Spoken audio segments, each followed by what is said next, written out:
Thank you very much, and I am just pleased to be here, very pleased to have this opportunity to speak to you all. It's an honor to be asked to give the Lee Gurel Lecture, and I want to thank the APA teachers of psychology in secondary schools for inviting me. I am curious to know how many of you in this room are indeed teaching psychology in a secondary school. About half, okay. Well, I'm delighted to see all of you here, but I want to say that this talk is especially for those of you who are teaching high school psychology, because I'm hopeful that it has information in it that you can apply in your own classroom context. As you know, they ask you to give the title for your presentations months before you actually give them, and I have modified my title just a little bit. It is still Connecting the Dots: How Race in America's Classrooms Affects Achievement, or Why We Still Need to Talk About Race. It is a long title, but I am delighted to say that this presentation will be followed by a discussion talking about race and ethnicity, crucial but difficult, and I look forward to that opportunity with my colleagues Elliot Hammer and Kimberly Patterson to elaborate on the conversation. Honest conversation about what we might more accurately call the illusion of race is indeed needed in many parts of our society, but in my view, it is where psychology and education intersect in schools that our conversation about race is most necessary. What do I mean by that? I mean this: the field of psychology provided a framework for our educational system that has not served children of color well. In fact, it was the undeniably racist attitudes of some of the founding fathers of 20th century psychology that led to the structure of American schools, schools which prepare some students for success and doom others to a life of underemployment and low productivity. I also mean this, that while 20th century psychology might have been a major contributor to the problem, 21st century psychology can be a major contributor to the solution. There is psychological research today that offers real promise to improving academic performance and reducing the so-called achievement gap in our society. And why should we care about that? Perhaps it goes without saying, but I want you to consider the illustration this African proverb provides. Every morning, a gazelle wakes up. It knows it must run faster than the fastest lion or it will be killed. Every morning, a lion wakes up. It knows it must outrun the slowest gazelle or it will starve to death. It doesn't matter whether you are a lion or a gazelle. When the sun comes up, you better start running. Whether you are a gazelle or a lion, you better wake up running. Whether we have gazelles or lions in our classroom, we better teach them to run, to be at their best every day. Thomas Friedman uses this example in his book, The World is Flat, to make the point that we live in a world where global competition is real and where being average or mediocre just won't cut it. Average gazelles and mediocre lions get eaten or starve. We have to educate for everyone's excellence if our nation is going to thrive. Our success as a nation depends on the effective education of all of our students. We can't afford to write any of them off. And yet we are embarked on a task that has never been accomplished before. And it's important to acknowledge that. We have never, ever in this country, until perhaps recently, sought to educate all of our children for excellence. Our schools were not designed for that purpose, and we have never done it. That doesn't mean we can't or that we shouldn't. Indeed, we must. But it is important to acknowledge that the very students in the past who used to be ignored are the very students who will determine the future of our country simply by virtue of our nature's changing demographics. So let me quickly describe, or maybe not so quickly, but let me describe where psychology steered us wrong, and then how psychology can get us on the right track. Where we went wrong: the notion of intelligence as a fixed entity. I'm going to come back to that in just a minute, but let me begin by saying when public education was first being established in our country, it was with the idea that an educated citizenry was necessary for a successful democracy. But when our democracy was being established, only white male landowners could vote. The educated citizenry that our founding fathers had in mind did not include many of the people in this room. white women were not allowed to vote, and the Constitution, as you know, originally defined black people as equivalent to 3/5 of a person without the rights of citizenship, and in slaveholding states, it was illegal to educate them. The right to vote was hard-won and not guaranteed until the Voting Rights Act of 1965, in my lifetime, I would like to point out, and I am not that old. From the beginning, race determined who had access to education, and it still shapes how we think about who can benefit from it. It is common practice among educators these days to emphasize the idea that all children can learn at a high level. But the question is, do we really believe that? A lot of people don't, and it's because they have an outdated view of one idea that is important in psychology and central to educational practice. And again, that is the notion of intelligence as a fixed and unchanging entity. The concept of intelligence as an inborn attribute that determines one's capacity to learn is firmly embedded in our educational system. And who can question that some people do seem to process information faster than others? We see evidence of that around us, but the question we might ask is, how fast is fast enough? Psychologist Jeff Howard, a long time ago, wrote that if you had learned to speak your native language by the age of 3, a task of significant complexity, then you have all the synaptic speed you need to be successful in school. The key to your success in school is not inborn ability, but rather effective effort produced in the context of high expectations. This idea that most of us are smart enough to be successful in school runs counter to our longstanding practice of testing and sorting. So where did the idea of testing and sorting come from, and what does it have to do with race? To answer that question, we need to go back to the introduction of the idea of intelligence as something that could be quantified and measured using standardized tests. As many of you know, the French psychologist Alfred Binet is credited with inventing the first intelligence test in 1905, though that was not his intention.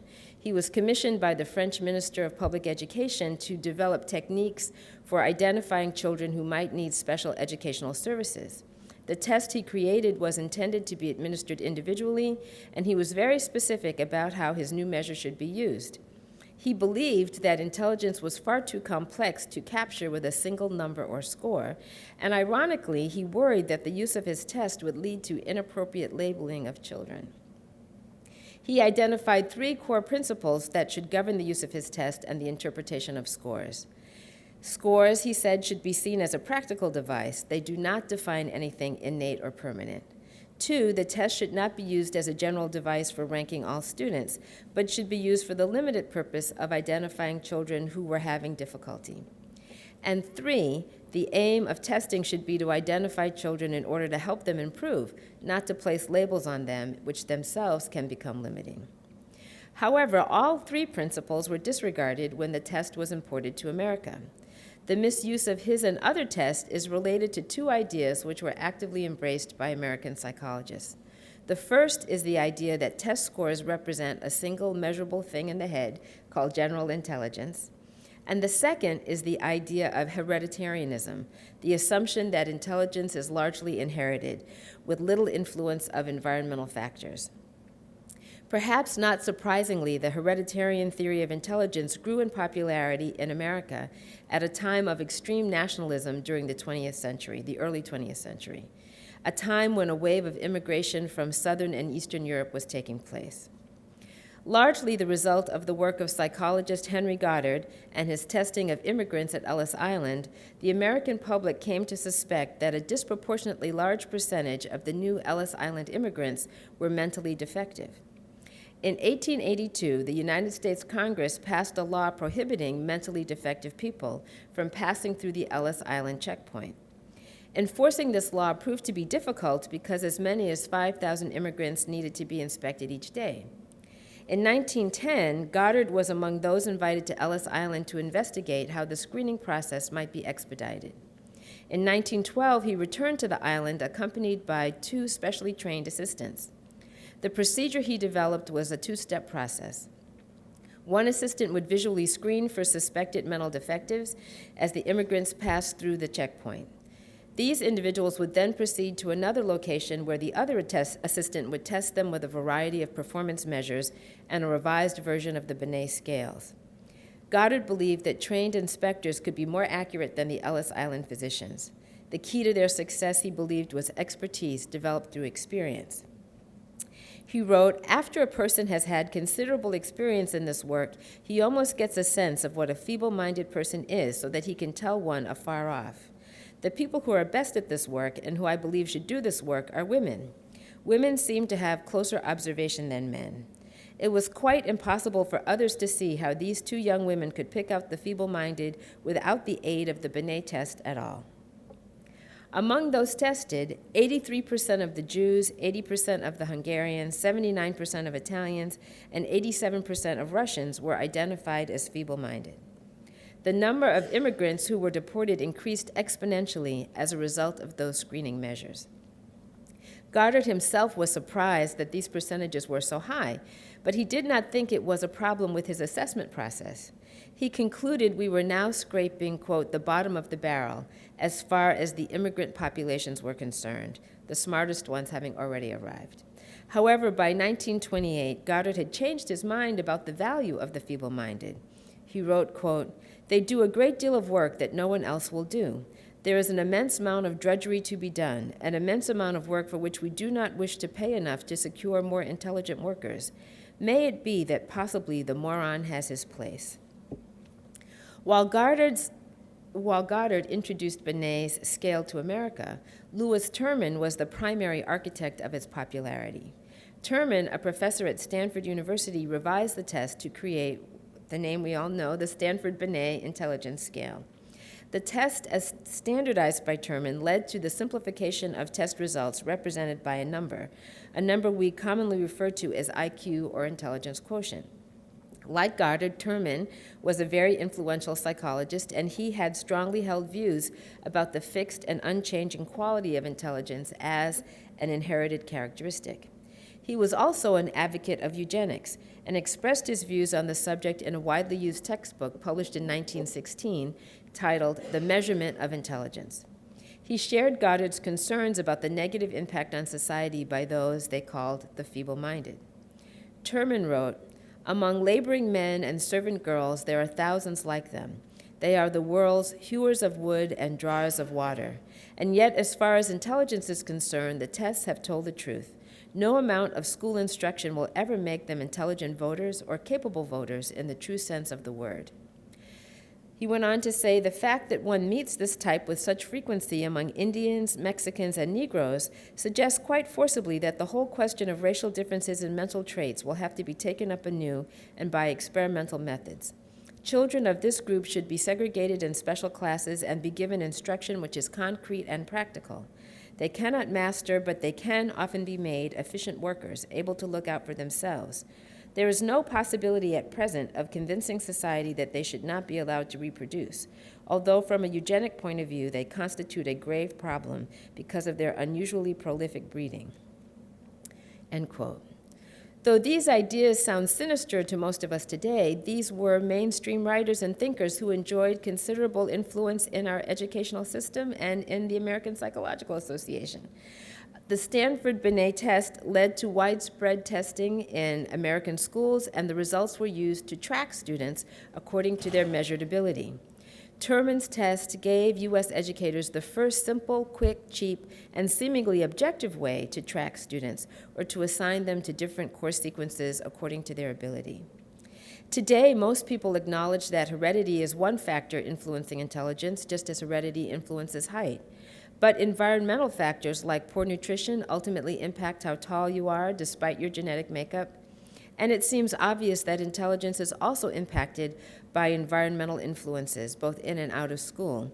In fact, today, neuroscientists tell us that opportunities for early learning is one of the key factors in brain development, clearly a function of environment, but still, the hereditary arguments persist. Yet, if this view of intelligence is problematic, what other views are there? Well, Howard Gardner, who is speaking right this moment, is well known for his views of multiple intelligences, not just a single factor. But even before Howard Gardner, there was Jean Piaget, the Swiss developmental psychologist who defined intelligence as an ongoing process of adaptation, not a fixed trait.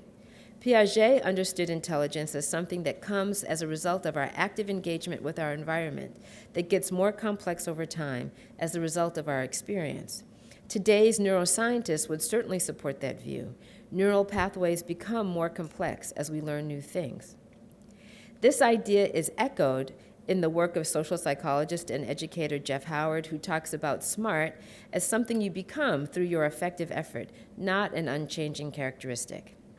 Now, I know I've spent already a significant amount of time this afternoon talking about this idea of intelligence, but I think it essential to understand how deeply embedded this idea is in our system of education, and how inherently rooted in the racism of the eugenics movement it was.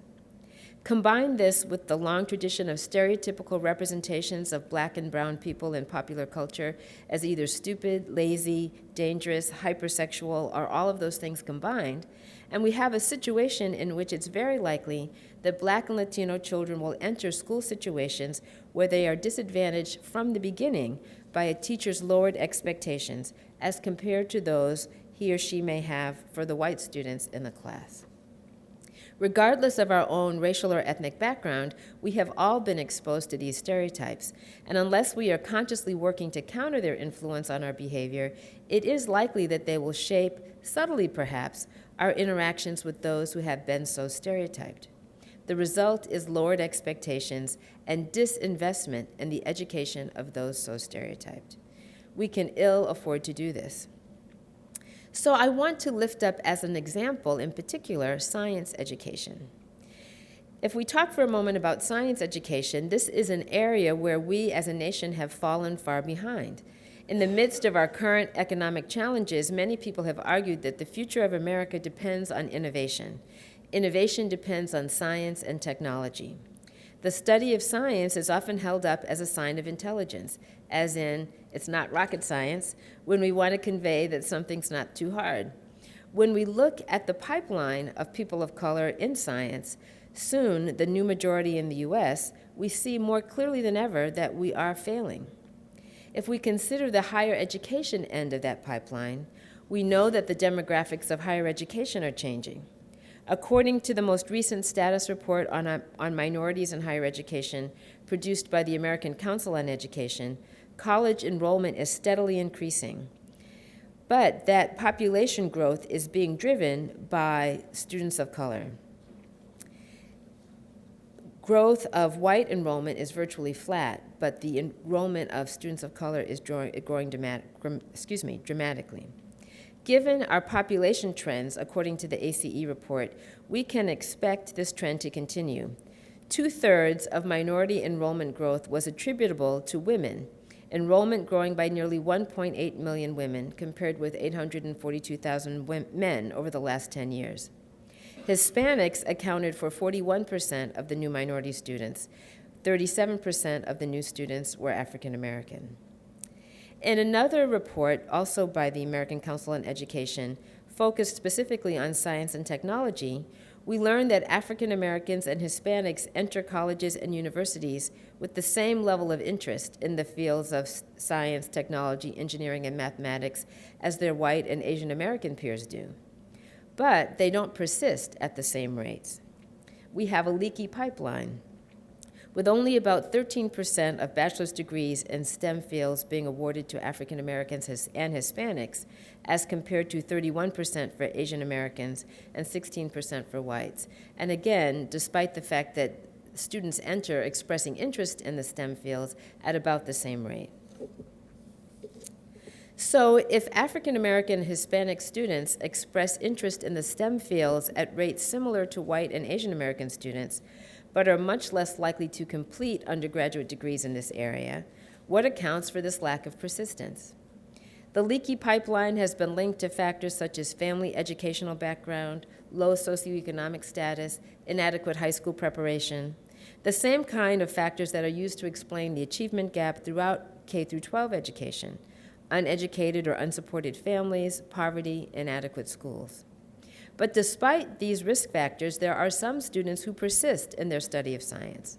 And if we understood the factors that contribute to their persistence and ultimate success, then perhaps we could help more students across the board, even in the face of less favorable circumstances. So for a few moments, I want to talk about what I see as the hope of psychology in this arena, what I'm going to call the psychology of persistence, or the psychology of success, the psychology that motivates you to wake up running. So let's start with the issue of expectations. The importance of teacher expectations should not be underestimated. I am sure that most, if not all of you in this room, are familiar with the classic study in psychology conducted by Robert Rosenthal and Lenore Jacobson to test the impact of teacher expectations on student performance, what we all refer to now as the Pygmalion effect. Is there anyone who needs me to review that study? Okay, I will. So for those of you who might not be familiar, I'll quickly review it. All of the children in this study were administered, they were young children. All of the children were administered a nonverbal test of intelligence, which was designated as a test that would predict intellectual blooming. Approximately 20% of the children were chosen at random to form the experimental group. The teachers of these children were told that their scores on the test indicated that they would show surprising gains in intellectual competence during the next 8 months of school. The only difference between the bloomers and the other children was really what the teacher had been told about them. They were randomly assigned. At the end of the school year, 8 months later, all the children were retested with the same nonverbal measure. Overall, the children who had been identified as bloomers had done just that. They showed a significantly greater gain than did the children of the control group, and this is what is known as the Pygmalion effect. The children rose to meet the expectations of the teacher. This study, which was first conducted in 1966, has been repeated many times. And the findings, the impact of expectations, certainly now taken for granted. But researchers now look at not whether expectations play a role, but more relevantly, perhaps, or more importantly, how are the teacher's expectations communicated? How is it that the child knows what the teacher's expectations are? One finding that has emerged is that instructors appear to teach more content, give more information, and to teach it with more warmth of affect for students for whom they have high expectations. A teacher's affect and expectations can be communicated in many ways. In an interview I conducted in an earlier part of my career as part of a research project on identity development among Black college students, a young Black woman who was taking an introductory science course at a very prestigious, predominantly white institution told me a story about her effort to seek extra help after doing poorly on one of the first exams of the year. When she appeared at the professor's door during his stated office hours, he was meeting with a young white man in his office in what appeared to her to be a very friendly and helpful conversation. She waited her turn outside the door, and then when she entered his office and began to explain her confusion, he replied, "I can't help you." What did he mean? Was he saying, "I can't help you now, I have to go pick up my kids"? Was he saying, "I can't help you, you are beyond my help"? Her understanding was that he was dismissing her as beyond help, in contrast to what she had observed with the student before her. She left his office hurt, disappointed, only to continue to flounder in his course. Now, the message doesn't have to be so directly communicated. Everyday interactions send an important message as well. Does the teacher smile at you when you walk in the room? Does he or she greet you by name and make an effort to pronounce it correctly? Do you get called on in class when you raise your hand? If you offer a wrong or incomplete answer, does the teacher prompt you to try again or expand your response? These behaviors convey not only a certain acceptance and affirmation of the person, but also high expectations. And that matters, particularly to those who enter the science laboratory or classroom carrying the baggage of a well-known legacy of assumed intellectual inferiority. But it's not just what the professor thinks that matters. Certainly, if you were here last year at APA, I hope you had a chance to hear Claude Steele review the research of his career around stereotype threat. Claude Steele and other psychologists have identified another way that awareness of the assumption of intellectual inferiority can impact Black students as well as other marginalized students, and that is the phenomenon of stereotype threat. As defined by Steele, stereotype threat is the threat of being viewed through the lens of a negative stereotype, or the fear of doing something that would inadvertently confirm that stereotype. The experiments that demonstrate this effect are elegantly designed and convincingly clear. For example, in one of their experiments, the researchers recruited high-achieving black and white students from Stanford, most of whom were sophomores, and matched them according to their incoming SAT scores. The black students and white students had presumably similar capabilities based on similar SAT performance. But then the researchers put them in an inherently stressful testing situation. They gave them a challenging 30-minute section from the GRE, and the subject test in English literature, an exam typically taken by college seniors. Keep in mind, these are sophomores. And they were told they were testing verbal ability. When the students' scores were compared, what they found was under this high-pressure test-taking circumstance, where all the students were being pushed beyond their current levels of achievement, white students at Stanford on average outperformed the black students, even when they were evenly matched on SAT scores going into the testing situation. So, of course, the question that Claude Steele and others wanted to answer was, why is there this performance gap? Steele and his colleagues hypothesized that when high-performing, high-achieving black students who are very invested in doing well at school are put in a high-pressure test-taking situation where intellectual ability is believed to be relevant to the task, they are likely to experience performance anxiety associated with stereotype threat. Performance anxiety which might suppress the student's performance. To test this hypothesis, they manipulated the experimental design in a variety of ways. In the first example, which I described, a key condition in the experiment was the fact that they introduced the test as diagnostic of the student's intellectual ability. Under this condition, a statistically significant performance gap resulted between black and white student performance. However, when they gave the test with a different set of instructions which explicitly stated that the test was not a measure of intellectual ability, but simply a laboratory task used to study approaches to problem solving, the difference in black student performance was dramatic. In the diagnostic version, black students performed one full standard deviation below the white students. In the non-diagnostic version, the less pressured situation, black and white students performed equally well. The racial stereotypes about black academic performance were made irrelevant by reframing the test and the task in this very simple way. Even though the same difficult questions were being asked in both versions of the experiment, in the non-diagnostic version, the performance anxiety was reduced and the performance improved. Steele's work around stereotype threat has been replicated many times in lots of different contexts, but essentially the same effect has been found over a number of different domains. For example, some of his graduate students demonstrated that stereotype threat lowers the performance of talented female math students on a challenging math test when the same test is presented as one on which men and women, when it's presented as a test of mathematical ability. But when it's presented as a test on which men and women are expected to perform equally well, thereby reducing the threat of a gendered stereotype, the women did indeed perform as well as the men, and significantly better than the women in the other context. Steele and his colleagues hypothesized that when stigmatized students fail to do as well as their non-stigmatized counterparts in the same room, they were thinking about the social group membership and the associated stigma, and such thoughts were at the root of the performance anxiety.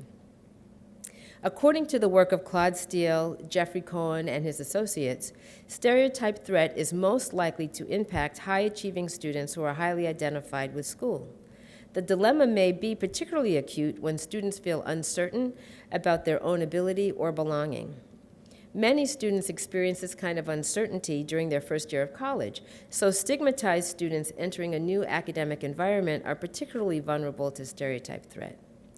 Stigmatized students must face the threatening possibility that should their performance be inadequate, their failure will only underscore the racial stereotype of alleged intellectual inferiority. So what does this look like in the real world, outside the experimental laboratory? I want to share with you some quotes from focus groups with first-year students of color at a predominantly white college, collected as part of a project I worked on to assess intellectual engagement in that environment.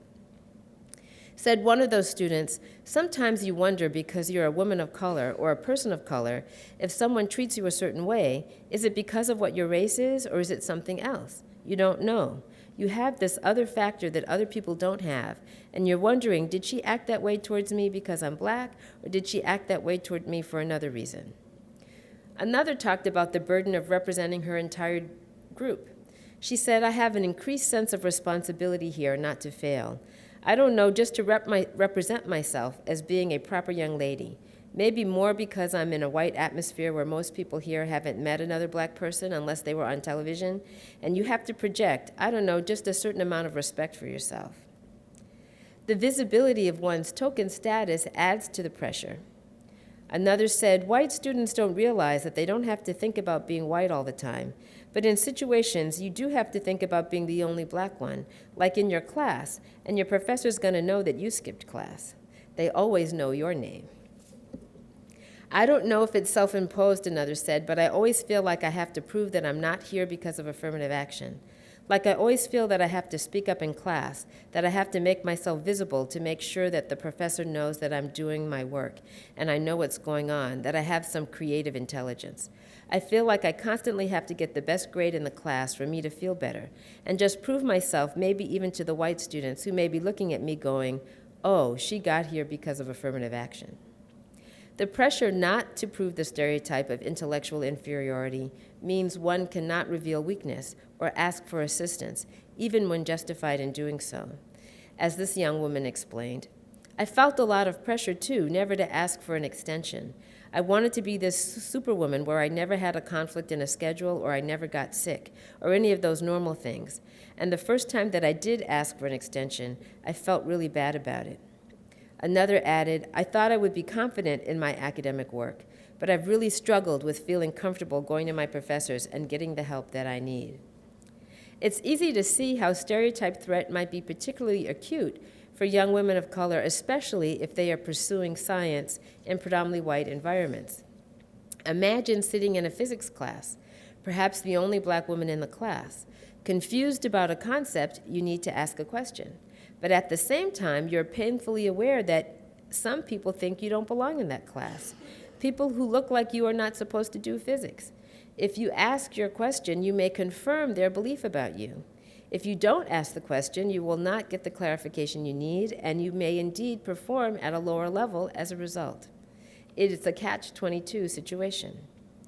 What is hopeful about our new understanding of stereotype threat and related theories is that they can guide us to change how we teach and what we say, not just for college students, but for all of our students.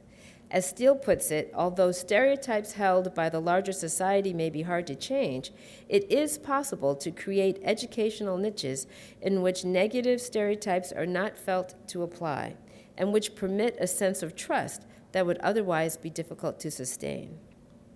Receiving honest feedback you can trust as unbiased is critical to reducing stereotype threat and improving academic performance.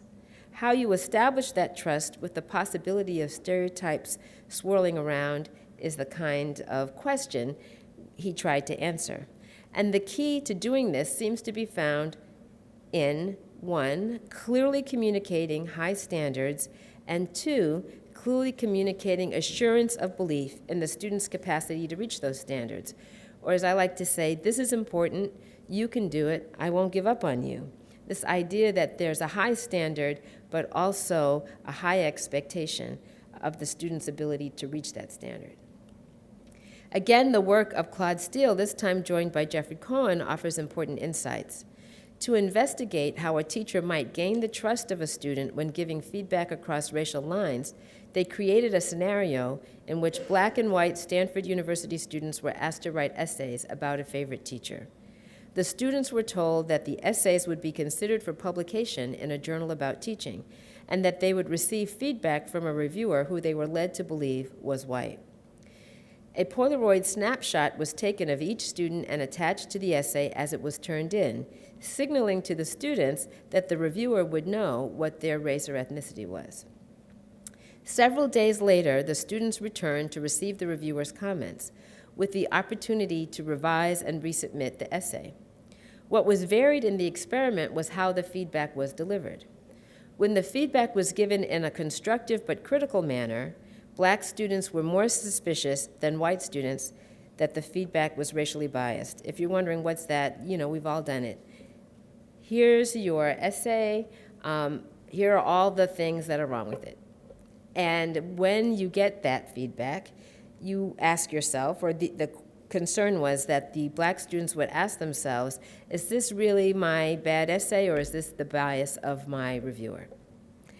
What they found was that under that condition, Black students were less likely than the white students to rewrite the essay for further consideration. The same was true when the critical feedback was buffered by an opening statement praising the essay, such as, there were many good things about your essay. Now here's what's wrong with it, right?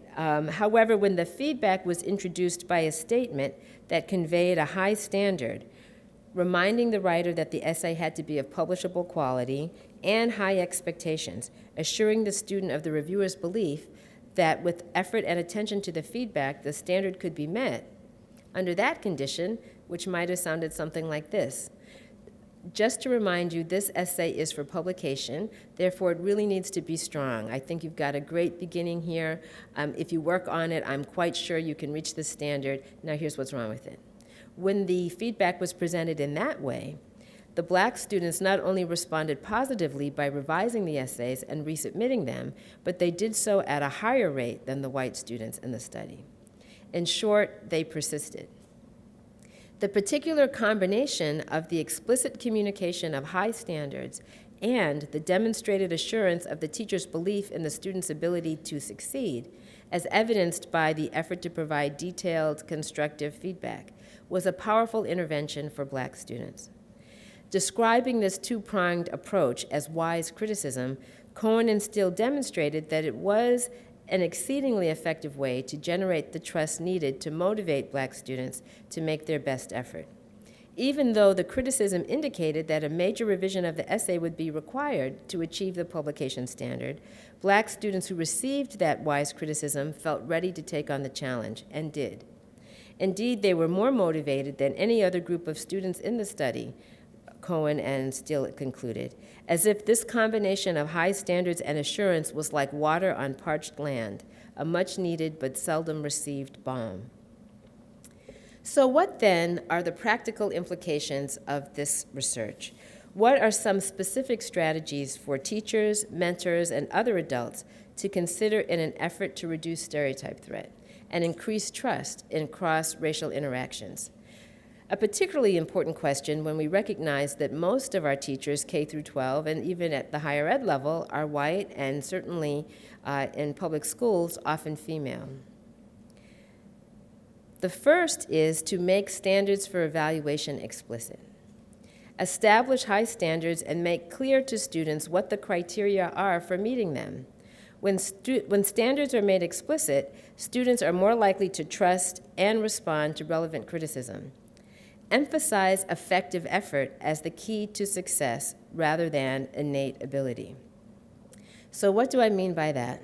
Simply this: many students, like many teachers, believe their intelligence or lack of it is a fixed, unchanging characteristic, that well-established idea that we talked about at the beginning. Years of family members, friends, and teachers remarking, "What a smart boy you are, what a smart girl you are," certainly reinforces this personal theory of intelligence.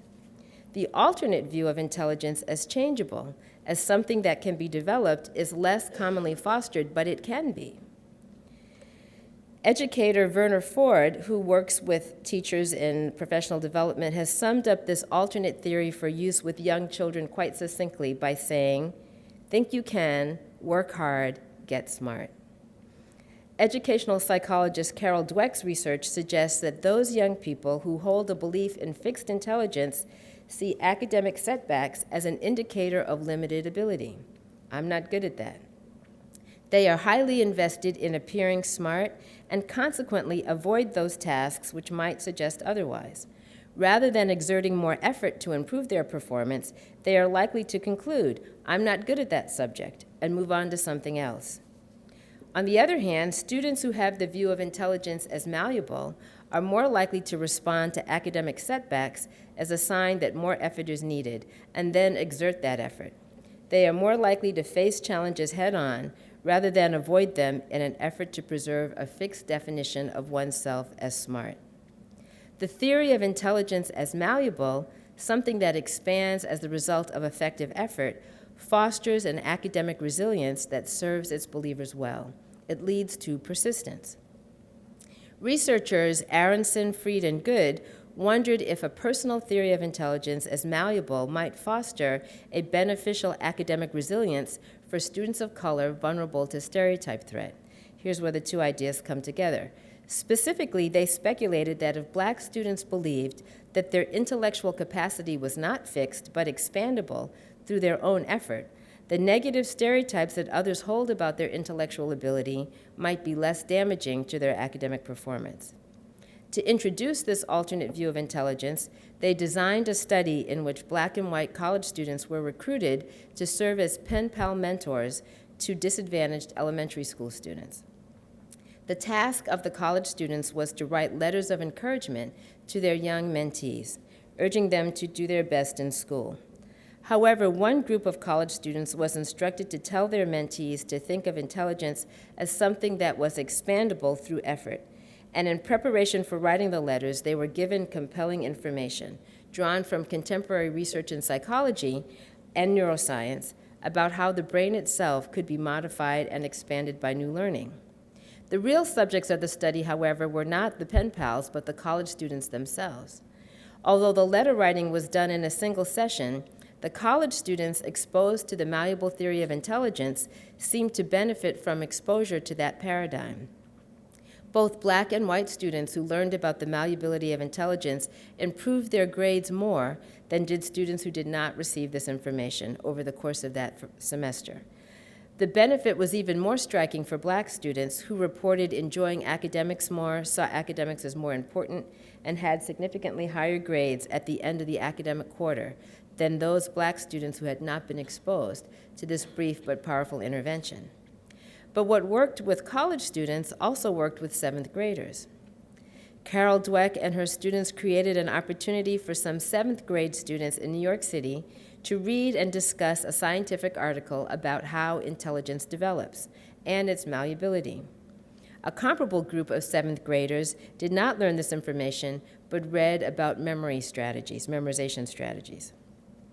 Those students who learned about the malleability of intelligence subsequently demonstrated higher academic motivation, better academic behavior, and higher grades in mathematics than those who had learned about memory. Interestingly, girls who have been shown to be vulnerable to gender stereotypes about math performance did equal to or better than boys in math following the intelligence is malleable intervention, while the girls in the other group performed well below the boys in math. As was the case with the study with the college students, the intervention with the seventh graders was quite brief, in this case only 3 hours, yet the impact was significant. Embracing a theory of intelligence as something that can develop, that can be expanded through effective effort, is something that all of us can do to counteract the legacy of lowered expectations due to racial and gender bias, reducing the impact of stereotype threat, and increasing the achievement of all of our students.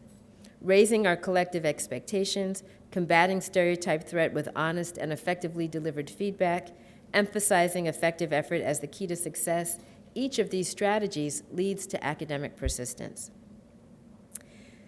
So why do we need to talk about race?